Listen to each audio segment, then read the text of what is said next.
Excuse us. Pardon me, ma'am. Sorry. Move it, asshole. Oh, thank God. We got good seats. Damn right we did. So, we got the drinks. We got the popcorn. And the candy. I think we're ready, man. Hey guys, sorry I'm late. The bathroom here is nuts. Oh my God, you made it. Yay. It's about time, Nathan. Damn. Shh, the movie's starting.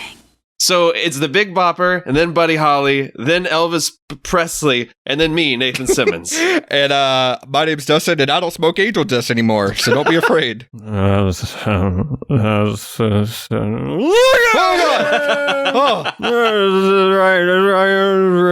right, Silver Linings Playlist, man. Look out, man. That's Mally, and he's going method this week. What the fuck was he talking about? Only two kind of people host this podcast right here. The King and the Chinese. One of them's me. That's right. Yeah. Look out, Okay. man. We could use a Chinese co-host on the show. Yeah. I'm sorry, what? What? As Elvis over there just pointed out, This is the Silver Linings Playlist, a podcast that tries to find the silver lining in some of cinema's bleakest endings, including this movie where our beloved Dewey Cox is dead at the end credits. Hey, have you heard the news? Dewey Cox died. Fellas, Yeah. this is an unconventional choice for us. It's a comedy. I think Yeah. we've only done maybe 2 comedies before. Right. Or is it the most conventional? I've been threatening to do this since last season. Been threatening. It has certainly been a threat, and I'm glad the threat finally came true. Yeah. This was a pure treat. This was delight to revisit this movie. Right off the bat, this is the best biopic. Oh, Yep. yeah, It is. It just is. hands down.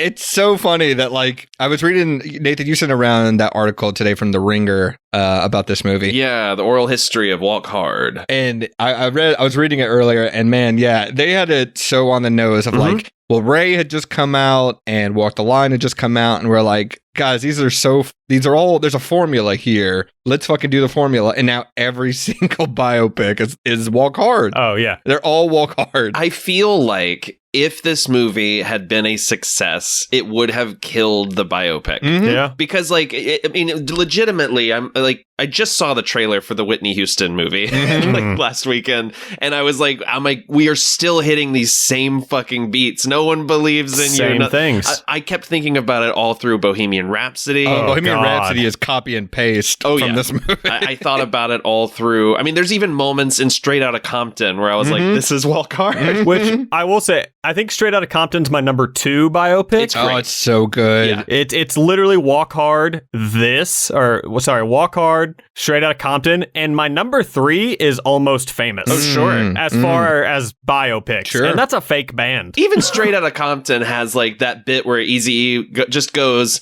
cruising down the street, and everyone just kind of turns and looks like, oh, he's onto something. I'm gonna cruise down the street. Hey, baby, how's Writing Friday going? Yeah, with Ice Cube Jr. is like, you got knocked, clickety clack, clickety clack, the fuck, clickety clack, out. God, it's such a fun movie, though. Straight Outta Compton is so much fun. Yeah. Oh, it's fantastic. Similarly, this movie, boy, I had a lot of fun revisiting this. Oh my God. It is nonstop wall-to-wall jokes. Yeah. It is so crazy how funny this movie is. Even, we just passed the 15-year, or actually it's coming up in December, the 15-year anniversary of this movie. Wow. Man, it's aged so well. Well, dude, and it's awesome because like I've always been a big fan of like 60s, like specifically like Laurel Canyon, like in the 60s music. And this just fucking like nails that bit of the movie. Like that whole like Brian Wilson segment is incredible. It's well researched. Like for a movie that's about someone that doesn't exist, like they include the Beatles and the Maharishi. They have a whole sequence that's essentially the Smile / Pet Sounds / Sgt. Pepper's sessions. Like, it's wild. Oh man, the cast is insane in this movie. I could not believe it. Oh, absolutely stacked. Yeah. The smallest parts, you're like, holy shit! They got the actual Cheryl Teagues in this movie. Right. Oh, well, and man. this is kind of jumping ahead, but like the girl that gives him his first joint, like what's her name? Odette Annabelle? Yeah. Like she's led movies and she's just a girl smoking weed. Yeah. John Michael Higgins as the record producer, just like the funniest flat delivery in the world. So, dude, Ghostface Taylor coming out and rapping over Jewel yodeling. Yep. Oh my lord. I 100% forgot about I did too. Eddie Vedder coming in and crushing a monologue. Eddie Vedder, like, I've never seen someone play themselves so well. Yeah. It's so funny because, like, I can think of he does this and then does Twin Peaks The Return. Just like, what's the dichotomy there? God. So I'm going to go ahead and say it, what we're all probably thinking. This episode's probably going to be mostly us just reading off our favorite quotes and moment from the episode. It's going to be difficult not to just reenact the movie. Yeah. Look out, man. I have no idea what you're talking about. You perfectly described it in our group text, and this is going to be an insufferable episode. So Sure. Apologies up front to anybody tuning in for the first time to our show. Isn't that how it happens every time we do a movie that we all three love? That it's just the most annoying thing. Yeah. Well, to separate it a little bit, I'll go ahead and tell you a story about my relationship with this movie the first time I saw it, because this came out 2007. I was 17 years old when it came out, and I watched it at home for the first time. It maybe was when like iTunes had like first really started where you can buy movies off of it. I can't remember, but I remember watching this, and I knew who John C. Reilly was because of all the comedies and everything, but I recognized that this movie was lampooning the music biopic. Was this pre-Step Brothers? Ooh, I think yes. Is it? I think so. Okay. I think Step Brothers is like the year after, isn't it? I think Step Brothers is the yes, it's the following year. Yeah, I think it's 2008. I'm gonna look it up real quick. But I remember watching this and being like, okay, I get that this is supposed to be a comedy. Yeah. What I didn't realize was that Dewey Cox was not, like, I knew it was John C. Reilly. I did not realize Dewey Cox was not a real person. Oh wow. Because the post-credit scene where they're like the quote-unquote real Dewey Cox. And I'm like, that's at that moment I was like, wait, was this a real guy? That's so funny. I thought they were doing like a thing of like, let's take a famous musician like Bob Dylan and like let's just like exaggerate and make up shit, and that's the movie. Okay, this was post Talladega Nights. Yes. That's what I was thinking. Okay, Talladega Nights had just come out the year before. Step Brothers is the year after. That's right. Right. Yeah, the first time I watched it, I was like, oh, this guy was a real guy. Okay, how about that? It took me years later to be like, no, that's not it at all. Well, see, I was a huge Spinal Tap fan already. And so, like, this was, I like, kind of caught on to the vibe from the trailers that, like, this is definitely not a real dude. But, like, they point out in that oral history that this came out during the writer's strike. So all the late night shows were off the air. And they had no way of doing promotion to, like, let people know really what this movie was. Yeah, that probably killed it. But man, it holds up so well It's this first time. Did so either of you see good. this in theaters? I saw this. Oh. Yeah, I saw this opening weekend. Lucky. Yeah, me and Nathan, fucking cool guys. Yeah, for sure. Yeah, we saw it together actually. Yeah, but we just had no idea. Yeah, some would say I'm the Ringo Starr of this podcast for sure. I'm lucky to even be a part of it. Yeah, yeah. God, the Beatles is perfect casting. Holy shit. Well, that's the other thing, right? Like all of the casting is almost purposefully wrong, right? Yep. Except sometimes they're like, let me get this person who's 30 years too old to play themselves in this. Holy shit. I think my favorite line of the whole movie is Kristen Wiig shouting, I'm Dewey Cox's 12-year-old girlfriend. God, Kristen Wiig crushing it in this fucking movie. Oh. Unbelievable. Take my hand. Oh. I just want to point out, so the poster for this movie is making fun of the Doors. Yes. Dude, an old band of mine, we were recording in fucking Richmond, Indiana. Shithole place, just outside of Ohio. We're just crossing more cities and states off of our list. It feels like when you're in Richmond, you might as well be in Cincinnati, and Cincinnati's a fucking shithole. Oh, yeah. I think we've talked about Cincinnati on this podcast before. And so after we finished recording for the night, we went to like this dude's house, and first off, he had a double-decker couch, which was like a couch, and then behind it, he had like a bunch of pieces, like blocks of wood, and then another couch set on top of that. Oh, this was a rudimentary couch. This wasn't a thing you bought at like... No. He built it himself. And then there was also a sleeping bag under the higher couch so that like people, they were like, yeah, one of you guys can crash under there. And I was like, absolutely fucking not. Yeah, no fucking way I'm going to get that sleeping bag. No, thank you. No. So I slept on the top bunk of the couch. Top bunk of the couch. Where is this story going, by the way? That man, Ray Manzarek from The Doors. Raymond Barry. I was sitting on the top bunk of the couch, and I look on either side of the TV. On one side is a big Doors poster, Jim Morrison shirtless, black and white. Uh-huh. And on the other side of the TV is the Walk Hard poster. Nice. The duality of man. And I was like, wait, what the fuck? Inside of you, there are two wolves. and one of them's me. And you turn to your left and you're like, Jerry Garcia, what's going on with these two posters, right? Brother Jerry Garcia. God, I think that article perfectly sums it up. The fact that it's so self-aware, not only that it's lampooning everything, but in the context of the characters in the movie being self-aware, and just like, man, the 60s are a dark time. Yeah. 60s are a dark fucking period.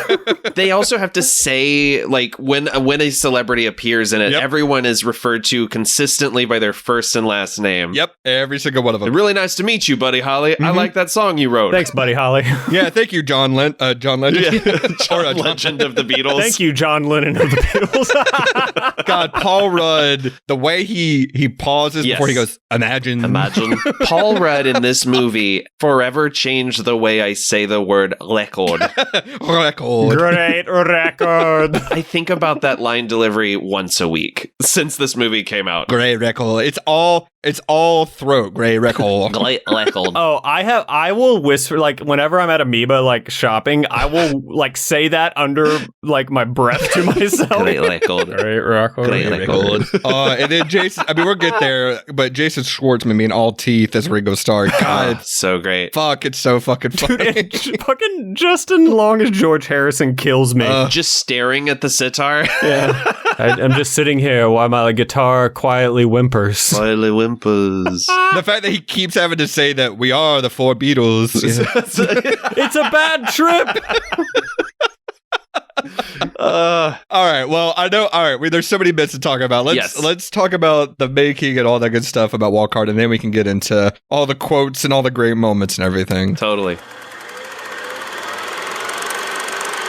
So Walk Hard, 2007, based on a true story. Based on the novel Push by Sapphire. Based on the novel Hard by Sapphire. So yeah, the year is 2007. Director is the year I graduated high school, technically. This was 1 year before I graduated. And Jake Kasdan, who I didn't realize Jake Kasdan is indeed related to Lawrence Kasdan. That's his dad, yeah. You couldn't tell by the quality of the script? That's a good fucking point. This script is tight. Mm-hmm. I know it's like a 2-hour movie, but they cover so much ground. It feels like it should be like a 3-hour movie, but it does not outstay its welcome at all. It is going on fast forward. It's amazing. The movie stars John C. Reilly, Jenna Fisher, Raymond J. Barry, Kristen Wiig, Tim Meadows, Harold Ramis, who I completely I missed every time until this watch. Yep. The great Harold Ramis. Yeah, and Chris Parnell. And of course, a ton of other people. Matt Besser, Craig Robinson. Tim Meadows. Dude, Tim Meadows is the fucking best. Tim Meadows is so fucking good. Dude, also, Craig Robinson in his little bit is fantastic as well. Mm-hmm. I'm the one you want. Harold Ramis saying rehab with like the inflection and rehab. John C. Reilly not understanding. So he goes, rehab. No, he then breaks it down by doing it in a southern accent. Yeah. Rehab. Oh, rehab. Yeah, okay. Yeah. The budget was $35 million. And unfortunately, like you mentioned, there's so many problems with the marketing of this movie. It only managed to gross $20 million. Yeah. But it currently sits at, honestly, a little bit too low for me, a 74% on Rotten Tomatoes. Way too low. No, this is like... more like a 99.74. I was going to say, this is in the 90s for me. 100%. They mentioned in that oral history that they were like, we don't understand. Why did this do poorly? This is like this generation Spinal Tap. And then they were like, oh, wait, that also kind of underperformed and is a cult movie. Yeah. I mean, 10 years after this, we get Pop Star, which also was a huge bomb and is fantastic. And also fucking awesome. I need to revisit Pop Star. I didn't really care for it that much the first time I saw it. But it's fantastic. The music, the soundtrack is incredible. It's real, fantastic. Let's talk about the soundtrack of this, too. Holy shit. Like, not only is it genuinely pretty good music, the songs are great. John C. Reilly performing all of them on camera. Like it's nuts. Like unbelievable voice. He toured this. Yes. Yeah. He toured this. And he's a really good singer. Yes. Like, it's insane. I mean, this was post Chicago, so like we knew he could sing. Yeah. Before this, I knew him as the dude from Chicago. Yeah, same. Well, I'm excited to watch this trailer. I haven't seen this since the movie first came out, so let's dive in. Oh, God, yeah. I couldn't tell you the last time I saw this trailer. Holy shit. All right, well, let's watch it. Fine. Mr. Cox? Matt Faxon. Give him a minute, son. Dewey Cox needs to think about his entire life before he plays. How do we keep forgetting that Tim Meadows is one of the funniest motherfuckers on the planet? Don't know. God, he's so fucking funny. He might as well co-star in this movie, dude. He's so good. I think I've mentioned, but I've served him pizza before. Oh, nice. How often do you think Tim Meadows gets anything handed to him and someone says, you don't want any part of this shit? He goes to a fine restaurant and he's like, how's the fish? He's like, oh, you don't want any part of this shit. Y'all shut the fuck up. I'm trying to watch this trailer. It's the devil's music. I'm the guy who brought you Talladega Nights and Superbad. I've got to give up this dream. You're never gonna make it. And maybe you don't believe in me after all. I do believe in you. Just know you're going to fail. Columbia Pictures presents The Epic Journey. Walking to the top of a mountain ain't easy. It's a long, hard walk. But I will walk hard. Of the man who became a legend. Walk hard. Like, I could totally see people watching this trailer not being sure what it is. With meditation, there's no limit to what we can imagine. This Christmas, But it is. This is clearly like lampooning. Oh, yeah. But it's cut like a prestige trailer. Yeah, I can understand in 2007 not understanding. Good enough to follow Elvis. There's two things you need to know. I'm the king, and number two is look out, man. I can chop a man in half. I'm giving God. no legend is bigger. Could you imagine if Boz Lerman just said, fuck it, bring Jack White back. We're going to do him in the Elvis movie Right? instead. Better movie. The one, the only, Dewey Cox. Thank you, Eddie Vedder. Eddie Vedder. Walk hard. What happened to you, Dewey? I don't know, but I know what happened to you. Patrick Duffy took a beating. Walk hard. My life has been blessed, from my singing to my family to my sausage. It doesn't say Cox unless I say it tastes like Cox. Incredible trailer. Great trailer. Incredible trailer. Yeah. Great trailer. Great trailer. This is like the Forrest Gump meets like all the other music biopics. Like it is him doing the Forrest Gump. Like, where was Dewey when this happened and this happened? Yeah, during each part of the counterculture movement. Yes. Yeah. Okay, then let's go drop acid with the Beatles. Jenna Fisher. Jenna Fisher in this movie, guys. So good. So funny and has never looked better. Like, Oh my I mean, God. if I can just be a creep for a second. Yeah. No, please. You do you. That's your whole thing on this show. That's what I bring to the show. No, she's so great in this movie. No, the first time I saw her on screen when she showed up in this movie, my exact words were, Oh, my kid banana. I just, Oh, my kid Banana's on the soundboard now? yeah, Why do we have that soundbite? guys, I got some updates. Why do we have that I got some soundbite? updates.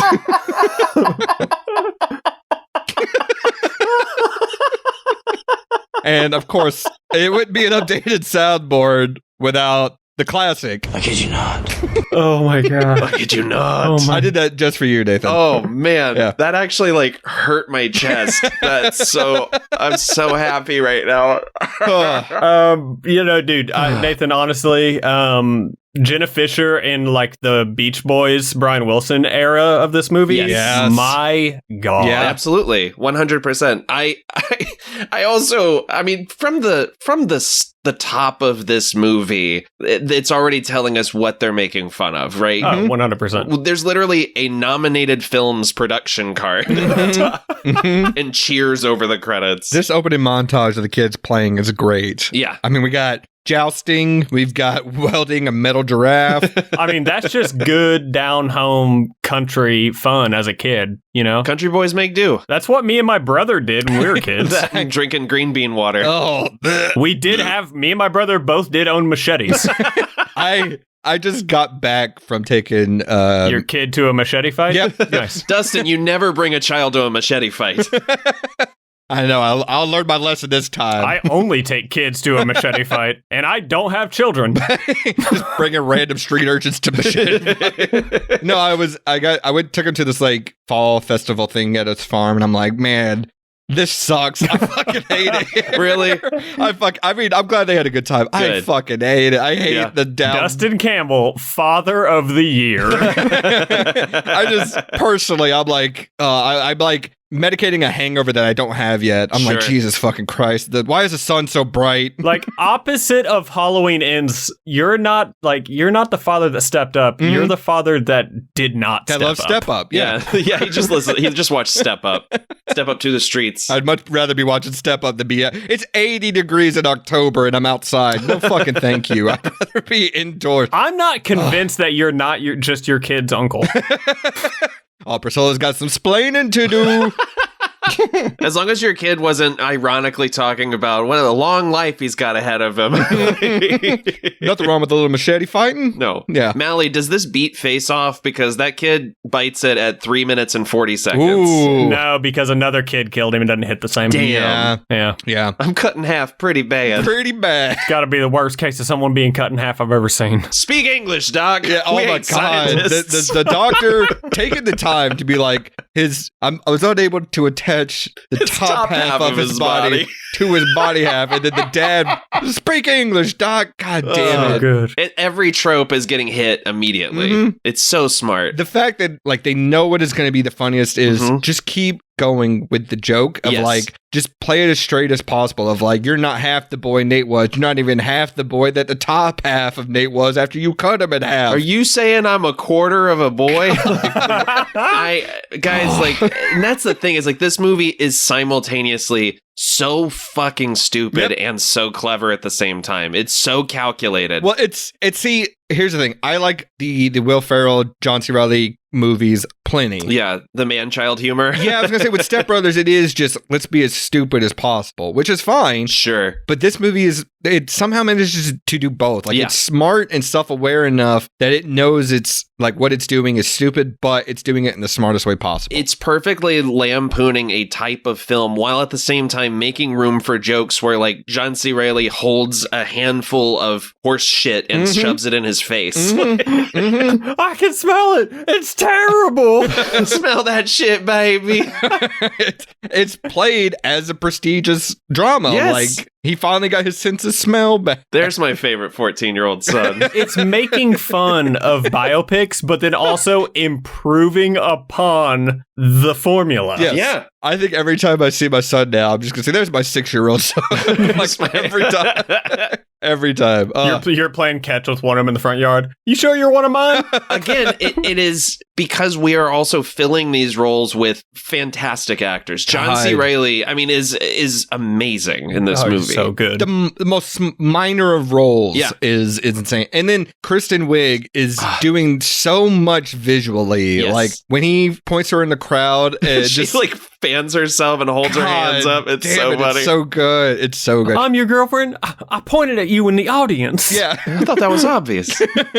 And the fact that every scene is it gets boiled down to this is the scene where blank has to happen because that's the formula. Dewey's got to play music that they lambast him for. Like, you know. Jake Kasdan pointed out this really smart thing where he's like, if you really think about it, because you're trying to cover 70 years of someone's life on screen in 2 hours. Yeah. That means every time you open a door, it should be another era. Yeah. So we have to like have these awkward lines of dialogue placing us at a time and place and period of someone's life. Mm-hmm. And it has to be on the nose. And that's what makes it funny. And there's very rarely a time card or anything like that. No, like twice in the movie. Yeah. They come out and tell you it is 1972. It's the future or whatever the fuck they do. Jenna Fisher at one point goes, it's just me now at age 50. God, will we ever get anything like this again? Like I know you mentioned Pop Star, but it's not the same though. It's not.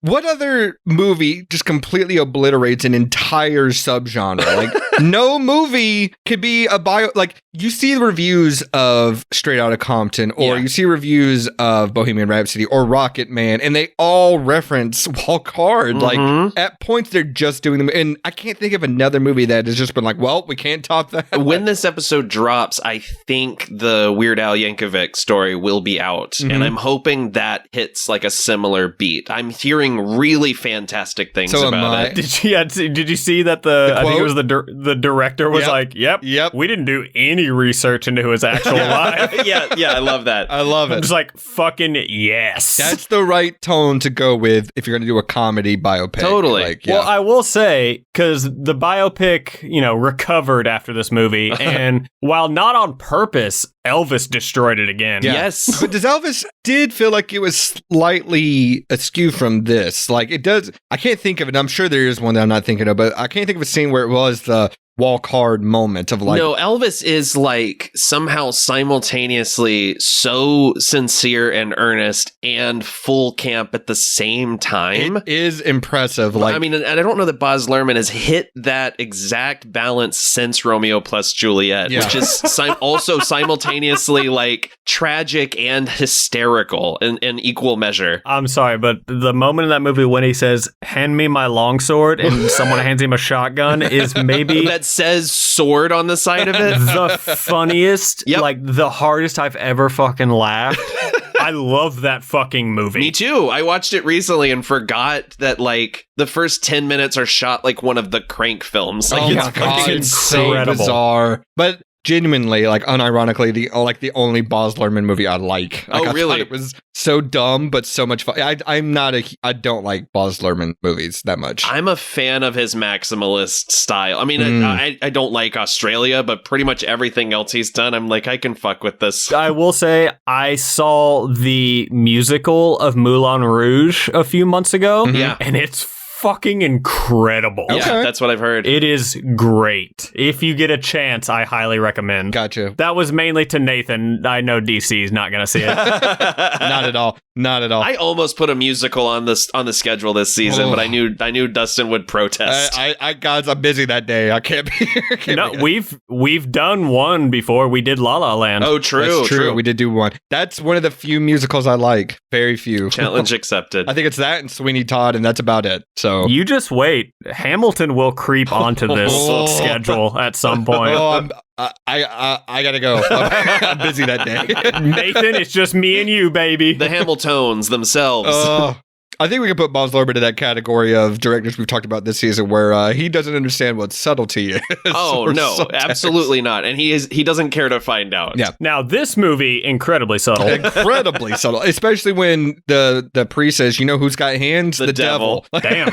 True. Big if true. Oh. Big if true. It's so funny. Him playing and everyone immediately starts dancing. Beatlemania was so fucking weird, right? Like, when you watch insane. When you watch footage of it, you're like even there's interviews with Paul McCartney where he's like, we did shows where we know we couldn't hear each other and neither could the audience. Yeah. So fuck it. Like, if you watch old footage of the Beatles, like Ringo is like staring at their hands so he can try to play along while he can't hear the band. It's like I think they said that's what it was at Shea Stadium. Like we could not hear ourselves over this. I'm like, that's so bizarre. Like, what's the closest we have of something like that now? Like BTS, like K-pop stuff. Sure. Yeah, I don't know. Swifties. It's nothing like that though. Like, I don't know. And it's weird because they were playing like at that time, at that period, like the most benign music ever. And like people. I mean, they were basically playing "Take My Hand." Yeah, right. And that's why this scene works so fucking well because like they immediately, the guy punches the priest, and the other guy's pukes. The girls are ripping their tops off, and it's like, I know what you're really saying. Yeah. When you say "Take My Hand," what do you mean? It's about taking someone's hand, which was literally the reaction when the Beatles played on Ed Sullivan. Yeah. They're like, I know what you mean when you say I want to hold your hand. You mean I want to hold your dick? Yeah. I don't know. That's what I always heard. Yeah. And then we cut to the club where Dewey is a mop boy, and my customers come here to dance erotically. I was just about to say, and they need a clean floor to do it all.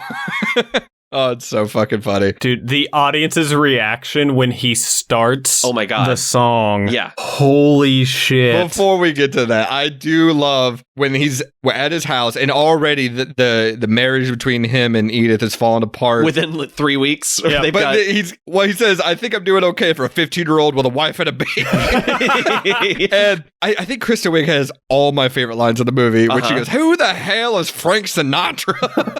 God. What about my dreams? Oh. I told you, I can't build you a candy house.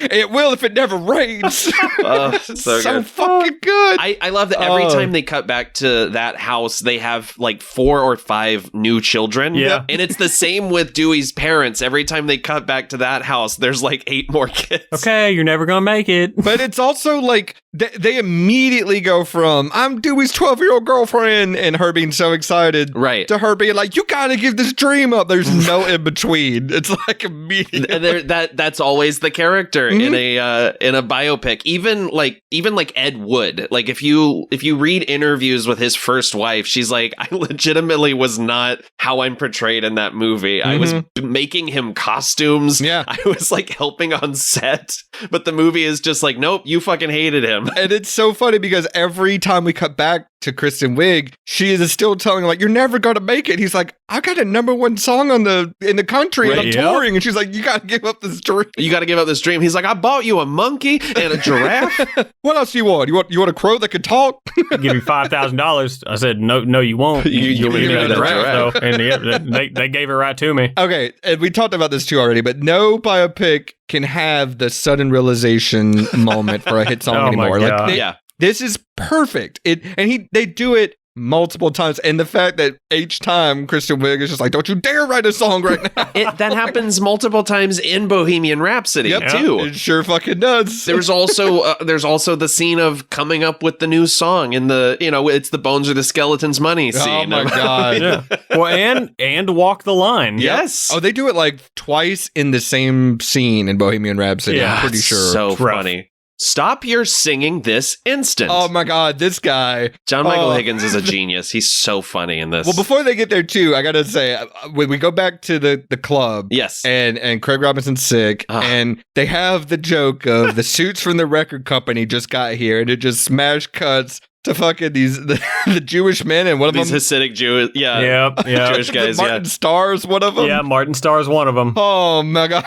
Martin Starr got called up like 2 days before filming because like Judd Apatow was like, oh yeah, Freaks and Geeks, let's get him in here. Like, yes. God, I love when Martin Starr shows up in anything. He's great. He's so funny. With the moving of the Tuchus. I met him in a bathroom once. He was nice. Did you hold it for him? Were you in the same stall? Ain't gonna shake itself, baby. John C. Reilly adapting the black persona to fill in for Craig Robinson. Holy shit. Because he's like, I know, it'd be the exact same show. Yeah. It'll just be me doing it.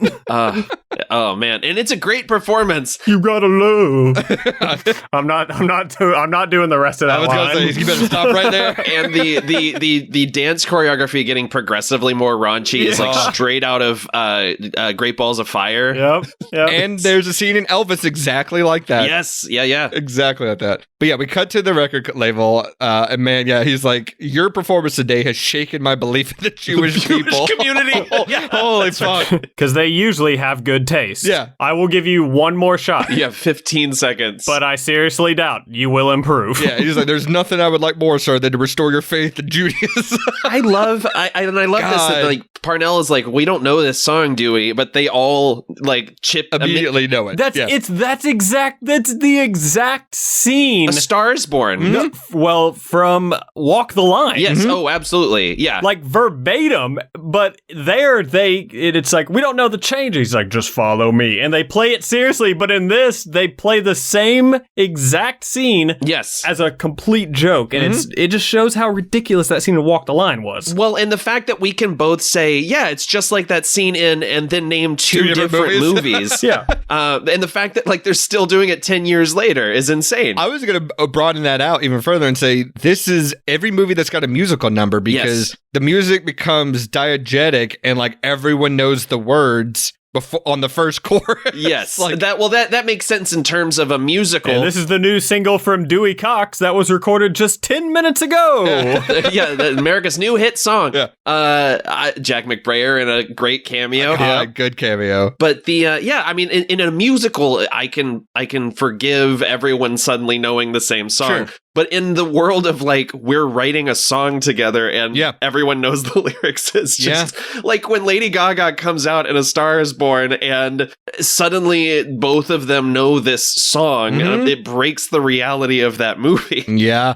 The closest movie I can think of that gets away from all of this, and it still has its moments, is Inside Llewyn Davis. Yeah. Like, there is still a scene where, like, he goes to the club, and who's that guy playing? Oh, it's secretly Bob Dylan. Like, they do have those moments, but yeah, I think that's the only biopic that I think has really gotten as far away as possible from this movie. Once kind of does it, but it still has those moments where like, okay, you guys all picked this song up really quickly. We go back to the Kristen Wiig stuffing, and she's still like, you gotta give up this dream. And then, again, one of my favorite lines of the movie, I'm going to say that a lot, but he was like, I'm going to miss some births, period. It's just unrealistic to think I'll be here every time you have a baby. Wild. So good. Just what an awful human being. But it's so like that is the time period, that is the biopic, like that's the scene. Oh, like totally. It's so funny. That's Johnny Cash in Walk the Line. Yes. And we lose a little bit of the acid from that scene because we're immediately thrust into Frankie Muniz as Buddy Holly. Oh my God. How many times did they say Buddy Holly in this scene? Like God damn it, 6 or it's so 7 funny. times. It's so fucking funny. Everyone has to have their full name said. Buddy Holly, the Big Bopper, then Elvis Presley. What? We get to maybe the best cameo of the movie. Ooh, it's hard to top. Austin Butler, you were fantastic. Yeah. But boy, you had some shoes to fill. Yeah. Because look out, man. I gotta say, this is the best thing Jack White's ever done. I was gonna say, has he acted much else in anything, or is this like it? He was in a scene of coffee and cigarettes. The Jim Jarmusch movie. Oh, that makes sense. He did that documentary. What is it? It Might Get Loud. Oh yeah, I actually really like that. I did too, but there's a weird moment. There's a thing that I always think about when I think about Jack White, where with him and his younger self. Oh, well, there's that, but there's also the bit where he's like, man, you don't need like a whole lot of time and a big studio to make a song, and so he's like, watch this, I'll write a song in 1 minute. And he pulls out like this little tape recorder, this like reel to reel, and then like starts playing a song and then plays it back. And it's the worst goddamn song I've ever heard in my life. And everyone's like, holy shit, Jack White, can we suck your balls? I will say, in that documentary, like the opening shot of him is him just building a guitar out of a 2x4 and a Coke bottle. I finished that doc. I was like, and I'm going to go do that. And I have done it before. That's great. Actually, like the last time I did it, I had someone had a skateboard deck at my house. So I was like, fuck it, finish my beer and then turn that into a guitar. Isn't the story that like Jimmy Page didn't know that they were shooting a documentary and then he was like really pissed off when he got there? I don't know. First I've heard of that. I guess he was in that movie Cold Mountain. Oh, really? And I forgot he's in Portlandia for one episode. Sure. Yeah. Huh. Well, either way, his like Oscar-worthy performance in this movie. Totally. Oh, it's so good. It's so fucking fun. He was in something called Mutant Swinger from Mars that I'm looking up immediately after this recording. And I love, like, towards the end of the movie in the montage, there's an extra shot of him just with a switchblade holding it up to Dewey Cox's neck. Oh, the ending montage is so good. And then we get maybe the best running gag in any comedy ever. You don't want none of this shit? God damn good. it. Tim Meadows, like I said, should be second build in this movie. It's non-habit forming. It's the safest drug. Oh, he's like, oh, it sounds expensive. It's the cheapest drug there is. It makes sex better. I don't want to OD on it. You can't OD on it. So funny. Will I get addicted to it? It's non-habit. The whole exchange. Fuck. It's the best sales pitch for weed I've ever seen. 100%. And you get it. You would think it would be a joke that would wear out its welcome real quickly, but every time they come back to it, like when they do I think it's the uppers and downers, he's like, it's the next logical step for you. I know. That one they get kind of meta. Yeah. God damn, it's so good. So I do love this montage when like John C. Reilly finally starts to like a break away from Edith, and he's like have the sex montage. And we get No Life at All is a beautiful song. Oh, it's great. Smash cut to the most grotesque sex face I've ever seen in a movie. I love that he does the picking up the suitcase and they have sex, and then he does it with Chris Parnell. God damn it. So funny. It's so good. Chris Parnell may be one of the best like character actors in a comedy of all time. Yeah. Every time he cries in a movie, it's always so funny. It's so fucking funny. Ron with your poop mouth. your poop mouth. Oh man. Guys, by the way, this is where I put a note here. I didn't realize I had a cameo in this movie. I don't know if you guys saw me. I'm Bert. Oh, is it the micro penis? Yeah, I'm the naked guy. I got to talk to Dewey while he's on the phone with his wife. Got it. Yeah. That is, from what people can figure out, is the director of the Peanut Butter Falcon. I can't think of his name all of a sudden. No fucking way. What if that was like a huge what if that was like Paul McCartney and like he's like, just film me from the waist down, I don't care. What's his name? Shit. Tyler Nilsson. I'm about to send you guys something insane because when you pull up the Peanut Butter Falcon on IMDb, this is the first image you see. Oh boy. Is it a his penis dick from this movie? Oh my god. Oh my god, that's perfect. It's Dakota Johnson holding her fingers apart like it's a small penis. Oh, that's perfect. That poor man. You know what? I'm gonna look real quick and see, because that character's name was Bert. He's uncredited, and That makes sense. like Judd Apatow's played pretty fast and loose with it. But I've seen a ton of different places say that this is Tyler Nilsson, who was like on set hanging out with the crew. Yeah, and yeah. Yep. Oh, there he is. It's Bert, Tyler Nilsson. He's credited on IMDb. Well, because they show him too when he opens the door and his dad's there. They show that I'm assuming it's the same naked guy standing there with him. They apparently did like 8 different cuts of this scene because they were like trying to figure out how long should we linger on it? How do we frame it so that it's maximum funny? It's perfect. Oh yeah. It's perfect, man. And it was like, this was like people had a visceral reaction to this in the theater. Oh, I'm sure. It was so funny. The first time you see this, because there's not a whole lot, there's not really any nudity up until this moment. Right. And honestly, throughout the whole movie, there's plenty, but it's very separated. Like it's very far apart to like where you almost forget, because this feels like it's like a PG-13 movie, but I'm pretty confident it's rated R. Yeah. Oh, it is. So, yeah. So his dad shows up and he says, "Oh, Dewey, your music kills people." Yeah. And then there's the whole montage of how the mom died. God damn it. A little dizziness never hurt nobody, but the vertigo got to her. So fucking funny. So Dewey discovers cocaine. No, he discovers cocaine.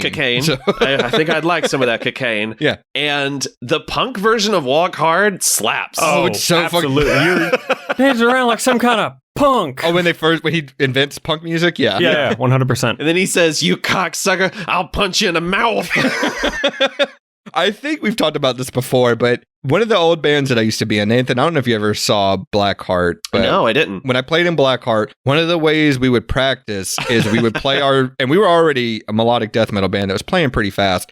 We would play our set at twice the speed. Oh, shit. To like make sure we were as clean as possible. And it sounded like this. It's just like, I love it. Insane. That's similar an old band I was in. We used to practice in an unheated warehouse. Ugh. So like it would be like December, 20 degrees out, and we'd be playing with gloves on. But then when we got to a show and got to play in like heated rooms, we played very well. Well, I'm sure if you're playing with frostbite in the practice area, it's like playing our songs with feeling in my fingers is wild. Yeah.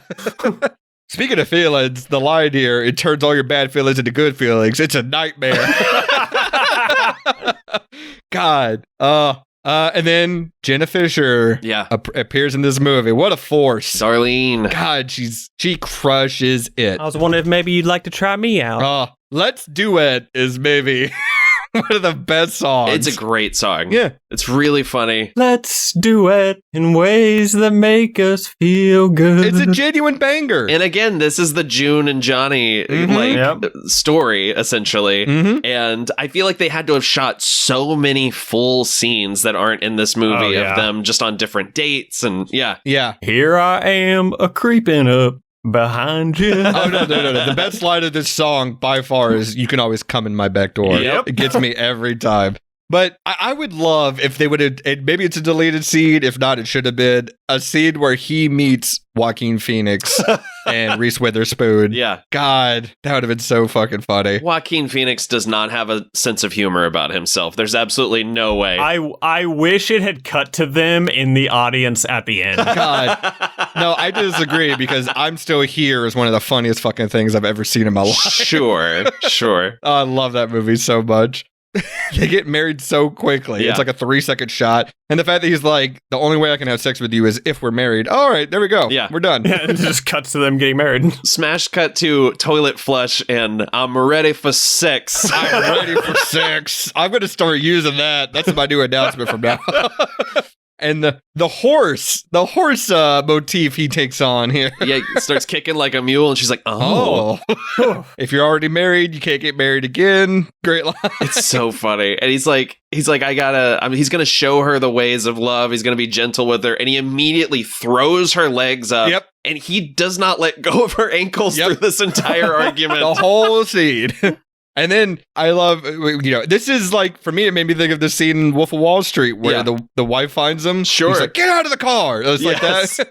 Him trying to justify it with, I'm a cheater, but you could drink all the milk. Guilty as charged. Guilty. Don't you dare write a song right now.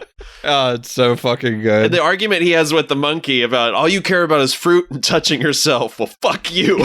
And then, dude, the guilty as charged montage is incredible. It's so good. The best part for me is, hey, Dave, I like your girl better. Let's switch. But this is my wife. Oh, yeah. This is my wife. God. That was early Dewey. This is middle Dewey. Yeah. This part, again, just saying the meta part out loud. It's so fucking good. And in these incredible, like, La Bamba inspired outfits. Oof, it's so fucking good. Well, and then him mid-coitus just, this is a dark fucking period. So fucking good. But he finally gets arrested. He's got to go to rehab. A cameo I never noticed before until this movie. And I was like, holy shit, Harold Ramis in this movie. He's so great. Yeah, the fact that it's just like, rehab? Yeah, rehab. Of course. Time to go. And rehab consists of alternating the number of blankets he needs to be hot or cold. He needs more blankets and he needs less blankets. Dude, I will say, someone texted me, like, after I got one of my COVID booster shots, and they're like, how are you feeling? And I just sent them this scene. I was like, that's perfect. It was so fucking accurate. Like, I would wake up sweating and freezing my ass off at the same time. All these blankets saved my life. Yeah, no, when you have a like the flu or something, that's exactly how you feel. Totally. I need more blankets, but I also need less blankets. He needs more and less blankets. We go to this next scene, and fellas, I gotta say, if your lady is it kneeling you in the dick, punching you in the mouth, and choking you when you're making love, you're not doing it right. Yeah. That scene is amazing. Like, it's a fight. It is a fight. He's like, what are you doing here? She says, well, I wasn't gonna be no homewrecker, but now that I'm your only wife, it seems different. He's like gnawing on her arm like a chicken bone. Are you fucking telling me you wouldn't? I mean, that's very true.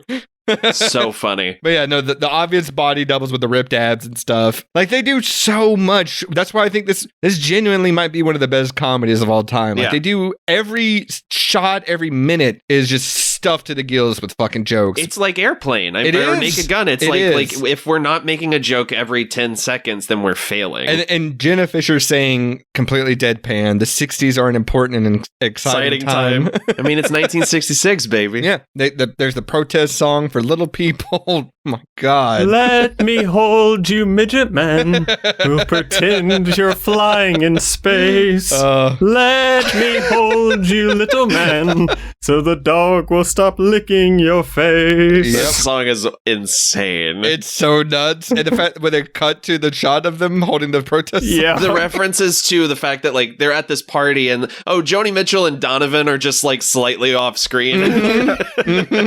Man, and then we get the Beatles scene, which, I mean, we've already talked about it enough, but God. If you guys ever want to, like, go down a weird rabbit hole. Look up the Beatles, like in India with the Maharishi and Mike Love and Mia Farrow, and just like how like George Harrison and John Lennon wanted to expand their minds, and Ringo Starr just hated the food. I mean, it's like such a fucking funny. Oh yeah, ridiculous. If you read about Magic Alex, dude, Magic, what a weird fucking guy. That's a fucking deep cut right there. Magic Alex was God. He ruined so many things. He's in the Get Back documentary for like 30 seconds, and it's just like everyone laughing at how he's like, yeah, I built you this new sound system. And they're like, this doesn't fucking work. It falls apart immediately.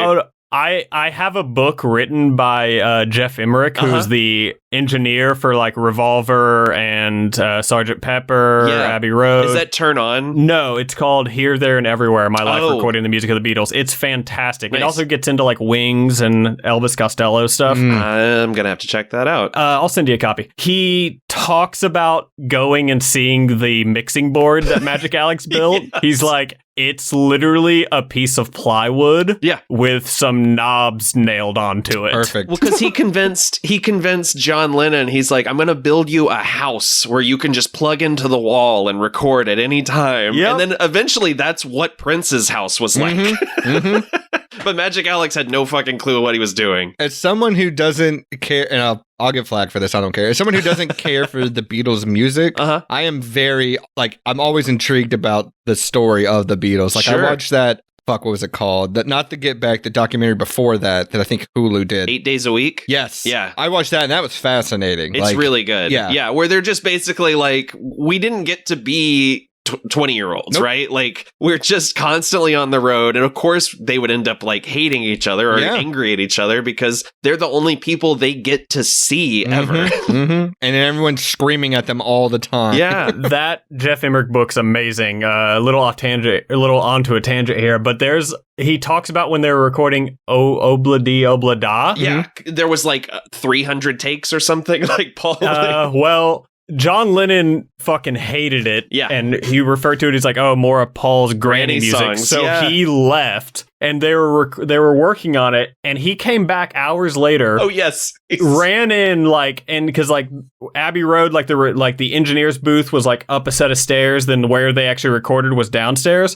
Ran in at the top of the stairs, yelled something along like pretty much the almost famous scene, like, I'm on drugs.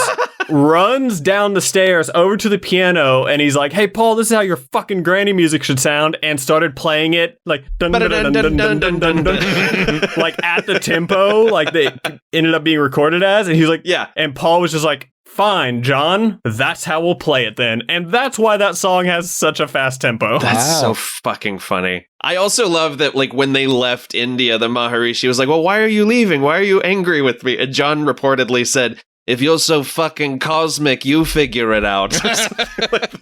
God, John Lennon in his later years, so fucking funny. Like, but also like an absolute asshole. Oh yeah, massive prick. Yeah, massive prick. Well, what? He's dead now? Is that what you're gonna say? No, I was gonna say something much worse, but we'll keep going. And he fucking deserved to die. we'll keep going. Don't worry about it. Guys, I got a song about an octopus. Hey, I have a new mantra. Paul's a big fat cunt. When he's like, you're lucky we would let you stay in the Beatles. Beatles, please stop fighting here in India. God damn it, this whole scene. It seems like there's a rift happening between the Beatles. I just love it. Every time they just fully repeat where they're at, why they're there, who they're talking to. It's so funny to me. They might as well be looking at camera and saying, this is the scene where the Beatles have the rift. Right. And then the animation of this LSD trip is so good. Yes. It's so good. We're the trippy cartoon Beatles. Yeah. You know, we almost got Robert Zemeckis almost made a Yellow Submarine remake 10 years ago, and he was gonna just cast new actors as all the Beatles, and it was Paul Rudd, Jack Black, Justin Long. I fucking wish. God damn! If they made a sequel to this movie, but it was just about the Beatles and it starred those people, Paul Rudd, Jason. I would be so fucking in on that. I wish. Walk Hard 2, Walk Harder. It's got to be something like about like walking down Abbey Road or something like that. You got to put that in there somewhere for the title. Call it No, Seriously, Help. I'd be into that. Jason Schwartzman coming in out of like the side of the camera. Do you want some more LSD? More LSD. All teeth. I fucking love it. It's the best performance of the movie to me. Oh, man. Guys, I'm going to go ahead and take my prop cop right now for this fucking movie. Okay. I want this fucking music studio that Dewey just has in his backyard. Right. They show the outside of it's just like a shed, and then the inside, God. And guys, I fuck with this song so hard. Oh yeah, the one with the goat and everything in it. It's Black Sheep. It's so good. 1,000 didgeridoos. It's so fucking good. This is also where we're introduced to Dave Krumholtz as Mr. Schwartzberg, who is said. They say he's his longtime manager, and it's the first time we've seen him. Dewey holding up the microphone to this woman's bare chest, trying to get sound out of it is one of the funniest fucking.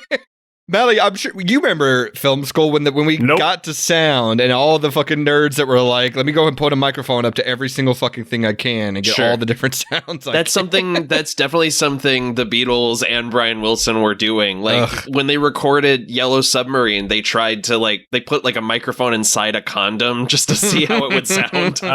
Going back to that Beatles book, I think it was for I Am the Walrus, because John Lennon infamously hated the sound of his own voice. Sure. He wanted, he would just say shit to Jeff Emmerich, be like, I don't know, I want to sound like I'm singing underwater. Yeah. And then he would just expect Jeff Emmerich to figure it out. So Jeff Emmerich was like, all right, fuck it. Put a mic in a condom and put it in a glass of water. I was like, that's let's what it was. try Yes. it. Yeah. It did not work. No, it did not Of course work. it didn't. Of course not. Meanwhile, Paul's in the corner cutting up tapes and gluing them together. That's funny, because that's how a lot of the orchestrations happen. Oh, yeah. No, that's on Beatles records. That's Tomorrow Never Knows. Like they would literally go down to the Abbey Road archives, find orchestra music in the same key, cut it up, cut up the tape, throw it in the air, and then just tape it back together randomly. What? And that's how they got the orchestration on some of their stuff. What we're saying is Mally and I are starting a Beatles podcast. Yes. Yeah. I was just about to say, guys, I could go. If you guys want to talk this out, I can head out for it. Yeah, no, DC, go grab some lunch. Just give me and Nathan, give us about 30 minutes. No, you know what, 30, that seems braggy. DC, we're not going to stop unless you can open your mind and learn to play the fucking theremin. I want a fucking theremin so bad. Theremins are so dope. We get the scene where Dewey's band breaks up with him. Yeah. Which is similar to what happened with the Beatles when they, I'm kidding. I was going to say when Yoko Ono showed up. Oh my God. Oh, I have a beautiful story about the recording of the three-way guitar solo on the song The End, but I won't get into it right now. Tim Meadows repeating the joke of him never not paying for drugs. Oh. You never once paid for drugs. Not once. He was talking about how he had written lines there, and every time the camera would pan back over to him, he just thought it was funnier to keep repeating that line. It is so funny. Dude, I say that constantly. Anytime someone's like, you owe me $5. You never once paid for drugs. Not even once. Actually, that's what I'm going to start. Every time Dustin's like, hey, you owed me money for the podcast. You never once paid for drugs. Usually I just send him a Cash App memo that says you're a cheap bitch.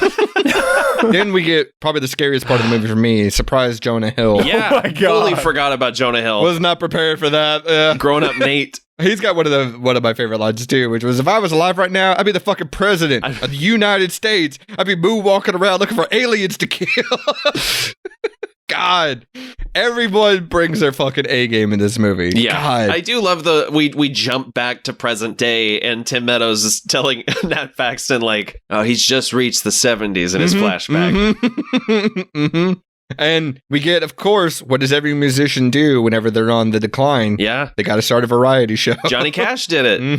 Elvis had his little That's right. Elvis experience thing too, yeah. Next week, we're going to take a shit on Donnie Marie. I love that he's told, you can't have any... he's like, I'll only do it if I have total creative control. So you cannot have any creative control. Yeah, he says, okay, fuck it. Let's do it. I'm bored. And then this is where they get... There's so many fucking cameos. There's Cheryl Ladd, Cheryl Teagues. Oh. Especially in the extended edition. Yeah. Yeah, man. God, they got everybody. Thanks, Patrick Duffy from Dallas. You can have sex with anyone at this party. Him introducing Cheryl Ladd to Cheryl Teagues. Fuck. Hey, you guys both had the first name Cheryl. Yeah. God damn it, it's good. Yeah. Then when he gets to the interview with Jane Lynch. Yes, Jane Lynch. So funny. And every question is just a downer. And then she's like, if you don't want the responsibility of children, you should be able to walk away. How many times have you made that argument, DC? I am currently in a custody battle where custody is being forced upon me. Which I don't think is right. He describes the show as, I'm having a lot of fun. The skits, the monologues, the comedy. The comedy. It's so good. The photo of Nate being cut in half on his wall. God, so fucking funny. Great stuff. He goes and confronts his dad. Well, I can't because I don't have no fucking sense of smell. He pulls out the machete fight. You've been training. Yeah. Or you've been practicing. You've been practicing. Right, kid's gonna die tonight. Oh, yeah, we didn't even mention one of the best running gags in the whole movie. Yeah, we hadn't even talked about that joke, which is incredible. Wrong kid died. Yeah. And then, of course, he has himself, and I guess I never realized until this moment just how easy it is to accidentally cut someone in half. Yeah. I've been training my body and mind to defeat you in a machete fight. It's the 1970s, Dad. They got all sorts of ways of connecting the top past to bottom. God damn it. It's so fucking good. And then another great reoccurring bit, the constant sink breaking in this movie. He's just ripping sinks out of the wall. Oh yeah, every time he hits a new low, he has to yank a sink out of the wall. And when he finds just the row of sinks, it just goes through all of them. Yeah. The public bathroom, he's just ripping them all off the and just him trying to saw his couch in half. Oh man, stirring up the Zen garden. Yeah, the Zen garden is the one that got me. Bending every single spoon. I was going to say, guys, have you ever been so angry that you just wanted to take a pair of hedge clippers to the flowers outside? Oh, absolutely. Is it Jenna Fisher that tells them, don't you break that sink out of the wall, we're breaking up? Oh, it's or is it Cheryl Teague? It's Cheryl Teague. It's Cheryl Teague, that's right. Yeah. If you pull that out of the wall, I'm leaving you. Yeah, then he does it. I'm leaving you. And then he gets confronted by one of his children, and he realizes Dewey Jr. Dewdrop. Yep, Dewdrop. Who is the oldest Danny McBride's son from Righteous Gemstones? That's why I was like, why does this kid look so familiar? Yeah, I thought it was the kid from Spy Kids for the longest time. I was watching this movie because Julie had never seen it 6 months ago. We had just finished the last season of Righteous Gemstones, and I was like, "Is that? Oh, that's the fucking kid!" Yeah, wow. He's Gideon. He was also Jeremy Deegs on Wet Hot American Summer 10 years later. Oh, that's my right. God. Yeah. That's right. The Asian guy that's fully grown. He's like, "Are you sure you're one of mine? You sure you're one of mine?" God, it's so fucking funny. And just all of them are some version like, "Oh, thanks, Duandra." Yep, right. Yep. And he's shearing sheep. He's teaching them Shakespeare. He's playing catch with them. Dewey Cox seems exactly like the type of like a George Foreman to just name all his kids George. Oh my gosh, yeah. To like not get confused by it. That's exactly what this character is. But we get maybe the most underrated joke in the movie. When we cut to 1992, Darlene's brought Dewena a present. She's holding this big ass box, and she goes, "It's a bracelet." I missed that. Oh fuck, I missed that. Oh, it's great. Oh, it's maybe the most underrated dumb joke in the movie. I had fuck him for this too. But I had an uncle when I was like 7 or 8. Oh, is this about to take a dark turn? Oh, it's gonna get real dark. Got me. Show us on the doll. As a kid, when you see a present under the Christmas tree that's huge and your name on it. Oh my God. I don't know. For me, you just think, oh, that's going to be the best gift. And then hype. Yeah, you're opening that last. And it's going to say it's the last one you're allowed to open. And this son of a bitch. Is it just boxes and boxes? Boxes and boxes. The very last box of Legos. Like a tiny, tiny box of Legos, too. Oh, no. One year I did that to someone. I got a box that was meant for like a fucking like lazy boy chair. And it just like, I'm talking like, I think I was like 10 boxes deep. Ugh. Like just box inside of a box inside of a box. Yep. And then inside of the last box, a bag inside of the bag, an Interpol CD. I don't know why it's funnier that it's Interpol. You know what, though? I got the last laugh because he's got back problems now. So how do you like that, Uncle Peter? God damn it. Luckily, I mean, your back was practiced from being bent over so often. Oh, boy. Jesus Christ. Jesus Christ was not present in that household. What do I play for the soundboard for that? I don't even No.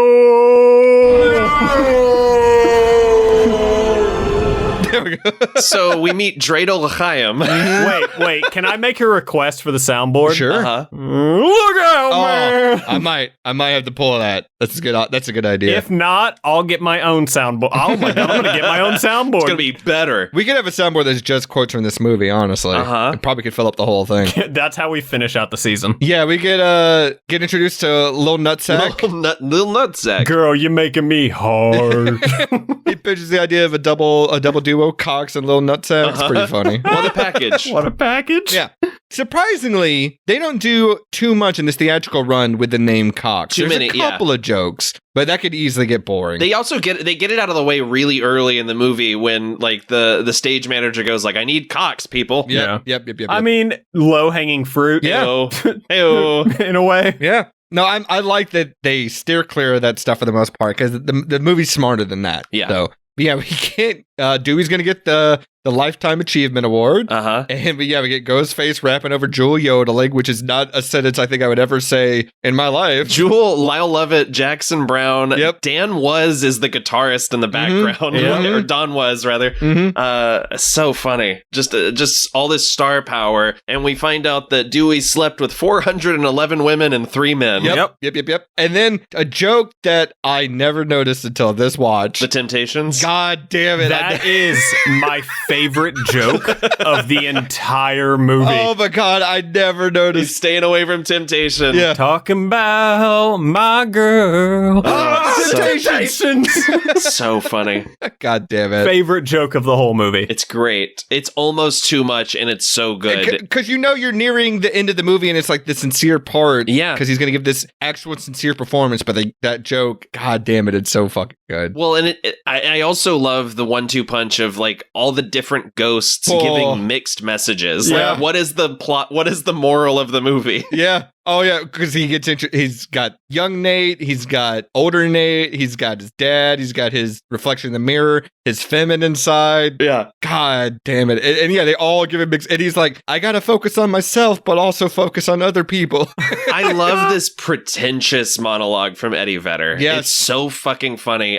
Can I just read it real quick? Well, before you do that, I would point out, I do like this movie does not take a stance on what is important, because you're right, all the ghosts are giving him mixed messages. They're like, it's always about the music. It always has been. He's like, you got to focus on yourself. No, it's about family. Yeah. No, it's about you making yourself happy. I love that it doesn't pick a side. Yes, totally. Coupled with that, the whole idea of him losing his sense of smell truly comes to nothing. No, like not at all. It's not important. Well, Mama, I learned how to play by ear. Yeah. So good. All right, but yes, please recite this Eddie Vedder monologue here. If Elvis and Buddy Holly are the Cain and Abel of rock and roll, Bruce Springsteen is Zachariah, Iggy Pop is Methuselah, and of course, Neil Young is the wise prophet Ezekiel, then what does that make Dewey Cox? And we cut away before we get the answer. Yeah. It's so fucking good. And then, so he gives his performance, and man, Beautiful Ride is genuinely a great song. Great song.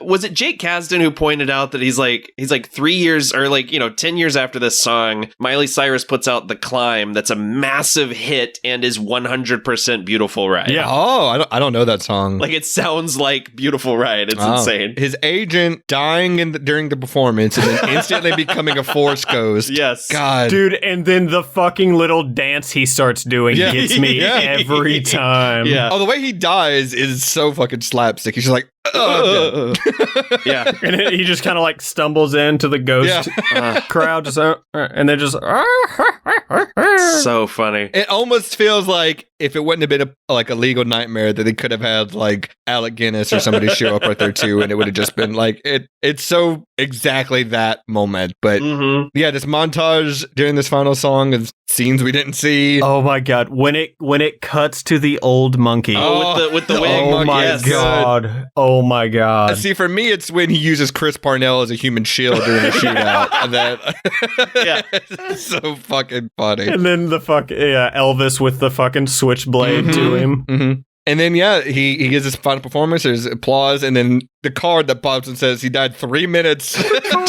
3 minutes later. Dewey Cox died 3 minutes after this performance. It's perfect. Yes. It's again, you cannot make a music biopic anymore from now on. You shouldn't be able to. No. And if you do, you are inadvertently at some point going to do Walk Hard. Yes. Like, it's gonna happen. Yeah. It's impossible. He's white. Maybe the only one that can escape it is that unlicensed Bowie biopic that can't use any of his music. Oh my gosh, right? I don't even know how that's gonna work. Well, that was similar to the Jimi Hendrix one with Andre 3000 from like 10 years ago. Have you guys heard about this movie Aline? Mm-mm. It came out like 2 years ago, and I haven't seen it, but is it just Selena, but they dropped the first and last letter? No, man. it is a Celine Dion biopic where they didn't have the rights to her, so they made a movie about this writer director star does a movie called about a character named Aline Diu. You're fucking shitting me. No, it's basically 30 Rock's Jackie Jump Joint, as a real movie. No. Oh, now I gotta watch this. I gotta watch this tonight. Yeah, I just found it. I found out about it the other day, and I really want to watch it now. I do love that they keep you there. Like, you know, this is pre-Marvel, really. The post-credit scene thing wasn't a thing. And, like, not only is it great to see the quote-unquote real Dewey Cox at the end, but... with different voice. A different voice. But even over the literal last card, the Sony and Columbia cards, just him belting Walk Hard, they keep you there to the last second. Yeah. And it felt great. Well, and then we get the Dewey Cox died song during the credits, which is great. Dewey Cox died. Perfect movie, guys. I'm not joking. This is like the perfect comedy. I haven't mentioned this. I took no notes. No notes. I stopped very late. Like, when he got to the variety show part, I'm like, I don't really have any notes after this. It's just good. This movie is right up there with Con Air, where you cannot poke holes in it. No, it is like there's no weak scene in this movie. There's no part that's not funny or sincere or like all of it. It's 2 hours long and it is wall to wall hilarious. Like from the jump, from moment one, it's so fucking funny and shows the versatility of somebody like John C. Reilly because he can do the comedy, he can do the actual singing and playing guitar. Like they're not doing cutaways of somebody else's hands playing and then it cuts to his face. No, you see him playing the music. Yeah. And then you can do stuff like Magnolia and things like that. And just like, dude, this guy, I think I saw a Reddit thread a couple years ago that said this, but somebody asked the question, who is the least typecast like actor out there? And the top comment was John C. Reilly because he can. Yes, he's known for the comedy, but that dude can do everything. Yeah. It's insane. Absolutely. It's nuts. I completely agree. But yeah, that's Walk Hard. Is there anything else we want to talk about before we get to all the extra segments here at the end? We're good? No, I don't think so. Okay. Well, let's talk about Prop Cop. For new listeners who are tuning in for the first time, Prop Cop is where we look at the movie Walk Hard and we look at all the stuff on screen, all the props, and we take one for ourselves in our hypothetical museum of props from all the movies we talked about. Nathan, this was your pick. Yeah. So why don't you tell me what prop you want from Walk Hard? When he goes in to tear the sink out and Cheryl Tiegs is yelling at him, there is a poster on the wall for a movie Dewey Cox starred in called Trigger Valley. And I want that. I know what you're talking about. I saw that too. That's so good. Mally, what about you? I'll have the giraffe. It sounds like you're ordering that off a menu. Yes. I'll have the giraffe, waiter. Yes, I'll have the giraffe. I want a crow that can talk. No. I kind of want that welded metal giraffe that Nate does at the beginning of the movie. Yeah. It's so funny. It's good. Like it's a good little giraffe too. Like no complaints there. So, well, what about bit part, which is for those who don't know, there's a lot of extras in this movie, guys. Yeah. And most of them are cameos, but there's a ton of other options here. Can you guys think of a part that you would like to cast as yourself instead? Absolutely. Yeah, 100% locked and loaded. Go ahead, Mally. I want to be the guy that punches the priest. God damn it. Damn it. That's been a dream of mine for years. Damn it. That was my number one choice. Well, I guess I'll go with my number two choice. Another guy in that scene. I want to be a guy that just starts immediately vomiting as soon as he starts playing. Nathan? I also picked a guy in that scene. Oh, okay. I want to be the talent show host because his delivery of the line, like when he goes, "Next up, ladies and germs." I know. God. And then another funny part about every time Dewey's about to perform and somebody does the most benign thing and he's like, how are we going to follow that? Oh, like, yeah. The girl doing the tap dancing. Jesus. Also, this movie predicted the creation of Red Hulk. Oh my God, yeah. Like, predates the character in the comics by like a year. It's so funny. That's another thing, too. He's like, you can't follow that. So. Yeah. Well, let's talk about the whole reason we're here. Silver linings to Walk Hard. Movie film for theaters. By the way, I'm pulling out the movie just because I want to see that poster again. Oh, yeah. Cheryl Teague looks great in this movie, too. Silver linings. Who wants to go first? I'll go. The ghosts have a new friend to hang out with. Oh, nice. Malik, can I don't know if I can guess yours, but I have a feeling I might know. No, go ahead. Is it that the kid died at the beginning of the movie? Yeah? Oh, you got to get a new bit, man. It's getting too predictable. No, that is actually not it. Dewey Cox got to smell horse shit. Oh, nice. Yeah. This fake poster, by the way, the Trigger Valley, it just makes me think of, what's his name? Leonardo DiCaprio's character in Once Upon a Time in Hollywood with all his fake posters, too. Oh, sure. If you could if Tarantino would have snuck this in the back. it would have felt at home. God, it would have been so funny. It's weird that's like Brad Pitt's new thing is like, I do movies about the movies. He sure does. Dude, it was weird. I was watching, there was a Formula One race today, and I keep forgetting Brad Pitt's doing a Formula One movie with, I believe, the director of Top Gun Maverick. Oh, shit. Okay. So he was just in one of the garages today. Nice. I was like, fuck, wait, what? Which is funny because there was a race last year where Tom Cruise was in the Mercedes garage. It was awesome. Okay. That's right. Yeah. Well, I have two. I'm going to say the one that I actually want to put down as my silver lining, but also the one that is the most important. I feel like I'll get that one out of the way first. Dewey was double great for him and Nate. Yeah. Aww. That's nice. But my actual silver lining was Dewey finally got in touch with his feminine side. Nice. Or at least acknowledged it. Nice. He did. Yeah. He sure did. All right, guys. I know this is a comedy, but we still got to do this part because as past listeners know, every time we cover a movie on this show, we always want to include a double feature option, a pick-me-up alternative to pair with Walk Hard, the Dewey Cox Story. So who would like to go first? Who wants to give me their double feature idea for this movie? I would say just keep the ball rolling and go into Pop Star Never Stop, Never Stopping. Okay. Nice. Okay. I think it's super underrated. Nice. Malik? God, now I just want to listen to the Bin Laden song. Well, first off, if you don't chew big red gum, then fuck you. Talladega Nights. Yeah. That's a good one, too. Don't you put that evil on me, Dewey Cox. You made me spill my macchiato. What's the line? He says, I spread my ass cheeks as Mike Honcho. I spread my butt cheeks as Mike Honcho. That's right. Yep. If you're listening, if this reaches you somehow. I'm going to say, that movie also has a character that's like a hospital bed going through some shit and people are trying to talk to him. Yeah. You use this other knife to pry the knife out. Yeah. Cut around the meat. Cut around the meat. Oh, now there's two in there? Oh, now we got two in there. That's a great dude. Michael Clark Duncan is so funny in that God movie. damn, he's so fucking funny. I'm going to say a controversial pick and a movie we've already discussed today, but Halloween Ends. Oh. I think it would be just as an experiment to roll right into another musical biopic. Okay. Just to see when one's trying to do it sincerely and one is obviously lampooning it and just to see the differences. Sure. I think you got to go with Bohemian Rhapsody. Yeah. Just like put it on, torture yourself for a little bit and just see like why, like it's a copy and paste job. Like all these movies now are copies and paste. I remember watching that movie and when like the camera like zooms in on Mike Myers saying like, no one will ever sit in a car listening to Bohemian Rhapsody. I think I said, fuck you out loud to the movie. On another note though, how fucking good is Wayne's World? Great. It's a great movie. Great movie. Great movie. God damn it. I think I might watch that. There you go. After this. That'd be a good double feature too with Walk Hard. Yeah. Once you're done with Bohemian Rhapsody, put in Wayne's World. Yeah, fuck it. Because that's a movie you need to fucking pick me up because it's so fucking bad. Yeah. Well, fellas, I already know the answer to this, but I'm going to ask anyway. On the record, do we recommend this movie? Yeah. On the record. Only two kind of people recommend this movie. And one of them's me.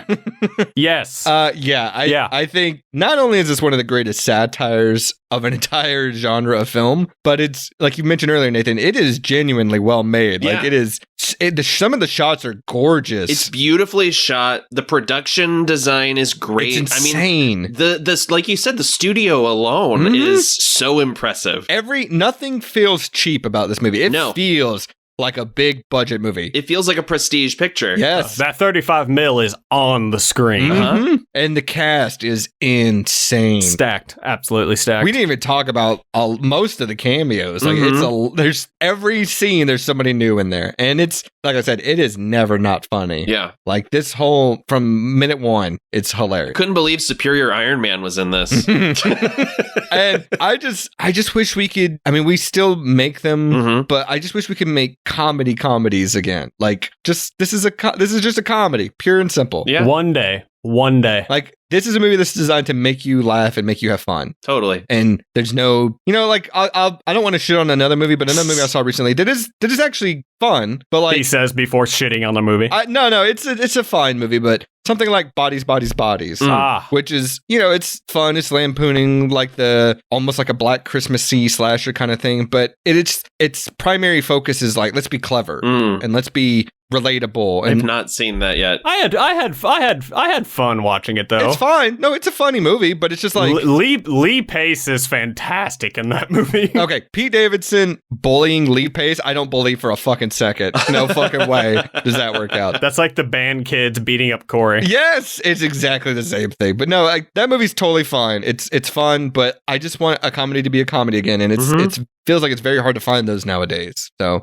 But yeah, no, this movie, top tier. One of the best comedies ever made. Yeah, I had a blast revisiting this. I had so much fun. This was a treat to revisit. Listener, if you have some thoughts on Walk Hard, the Dewey Cox Story, you can send those over to the Silver Linings Playlist at gmail.com, or you can DM us over on Instagram or Twitter. By the time this episode comes out, we're also on TikTok. Yay! Huzzah. We're putting all our clips and highlights. Wait, we are? We are. This is news for you as well. Yeah. Y'all don't tell me a goddamn thing. Well, unless you might have put it in the group. I'm going to be honest, guys. Audience, I was trying to work the other day, and these two motherfuckers were going on, this tangent about James, but I had like 50-something text messages. I'm so sorry. I'm not. So I just put my phone, I muted the fucking conversation, so I've missed half of what you guys have been talking about this week. You didn't miss anything at all. Don't worry about it. Oh, I'm sure I didn't miss anything. No. But no, I figured, there's a ton of people on TikTok. Why not just put some of our clips there? If you want to, watch them over there, that's fine too. Go for it. So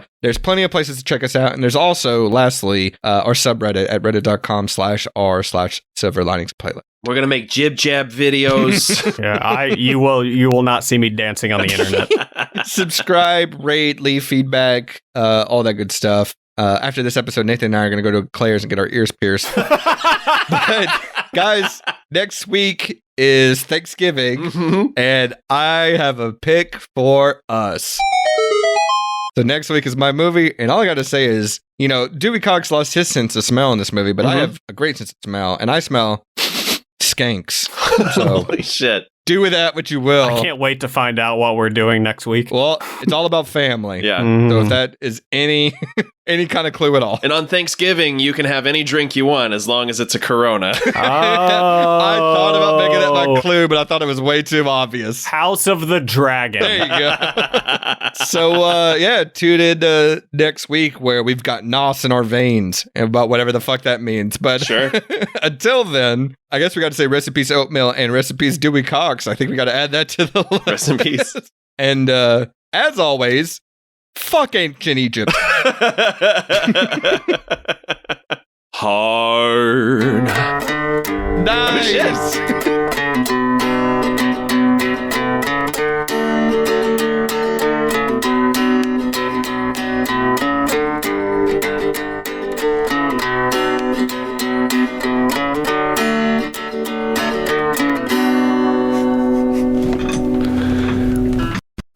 Fantastic. Yeehaw. Excelsior! Excelsior!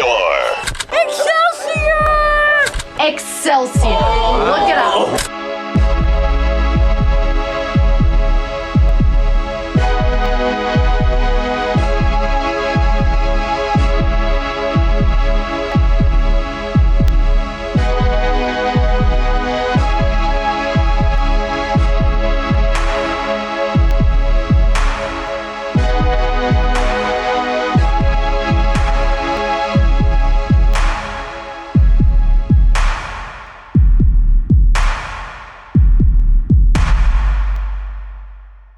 It was also the night that the skeletons came to life.